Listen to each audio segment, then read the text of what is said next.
Your attention, please. So I finished Uncharted, Drake's Fortune recently, a game that is very well received by most everyone who plays it, as far as I can tell.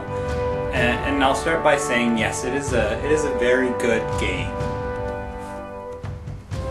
So if that's all you needed to hear, you can pause the video now, because the rest is going into why I don't think it really qualifies as a great game.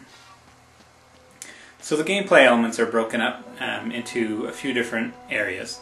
The first one, which I was most looking forward to, being its kind of Naughty Dog's background, is the platforming portion of it. So in Uncharted, the platforming mostly takes place of having to jump around and grabbing ledges. So you'd see a ledge and you go and you grab it. Well, maybe not that ledge, because it looks like a ledge, but really it's that ledge you have to grab. So not this one, even though it looks like a ledge, but that one instead. So you go that way, or you get to a spot and there's a chain and it looks just like the last chain, and you say, well, it looks, I went up the other chain, I should be able to go up this chain, it's the same looking chain, but you can't. So that's one of the nuisances, is everything looks like you should be able to grab it or jump to it.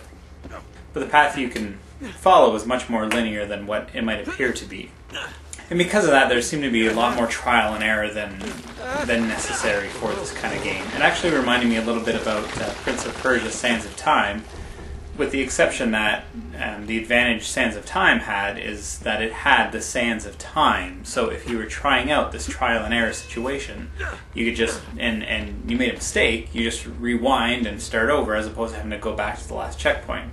So the platforming fell a little bit short for me, and it wasn't what I was expecting from it, which was a little disappointing. Another aspect to the game is the combat, which overshadowed the platforming and was a much bigger part than I was expecting, which wouldn't have been so bad, except what you're doing for the gunplay at the end of the game is pretty much the same that you were doing at the beginning of the game. It's a lot of duck and cover, and that doesn't change a whole lot. You just hide, wait for your moment, pop up, shoot, and do that over and over and over again. The only major difference is that the battles get a little bit longer. So it was fun, but it didn't amaze me. And it didn't really change. Well, it did a little bit. At one point, it seemed like the people that were funding the game kind of walked in on the developers and said, hey, whoa, why isn't this a survival horror game? Developers were, I could picture them sitting there going, it's on an island, it's about, finding a treasure and survival horror, where it's like, no, we gotta have like monsters or something like that in here. So the developer said, okay, well maybe instead of getting the treasure, they have to hide the treasure because it's possessed and turns people into zombies. It's a great idea, great, run with that. I'm like, alright. It just felt weird, but it definitely sped up the pace of the gameplay a little bit.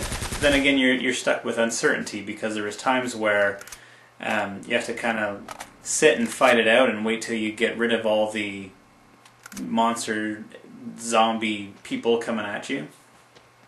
And then there's other times without always giving you the hint that you didn't have to. If you stayed behind and fought, they would just keep coming and coming and coming, and there'd be no stop to them. So really all you had to do was just find the door and leave.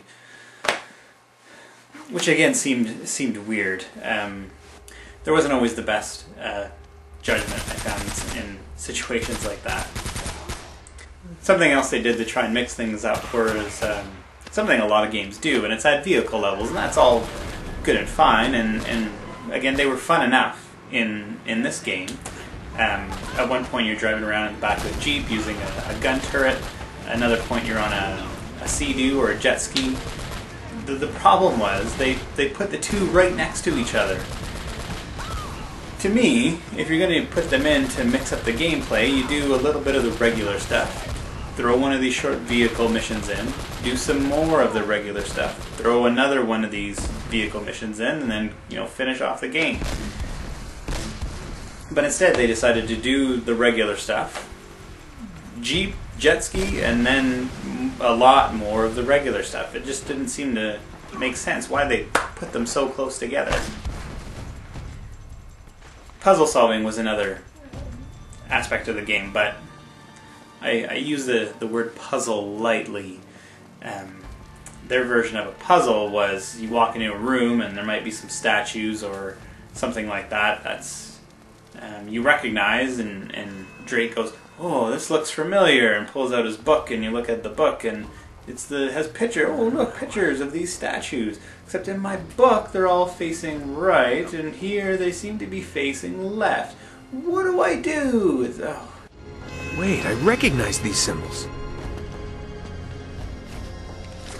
The order of these signs has some importance. Really? Is it to turn them right? Oh, look, hey, puzzle solved. So that also could have been done better, in my opinion. So we break it down. We got platforming, we got combat, and we got a little bit of puzzle solving. So yes, it's fun.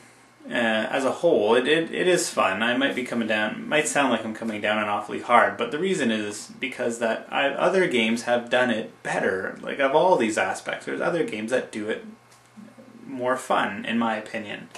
Coincidentally, I'm also playing Beyond Good and Evil for PS2, which is kind of my second time through the game, and it's a great example of a game that has combat. It's melee combat, not really gunplay, but it has combat, it has platforming, it has puzzle solving, it has adventures, it has interesting characters, interesting locations, and it does it better than this game does. So yes, it was fun. It just didn't quite live up to the hype that I was expecting. So I'm not put off on the series. I do still want to try out Uncharted 2 sometime. I'm just not right now ready to go rush out and try and find my copy. And with Uncharted 3 coming out now soon, who knows what the series is going to bring.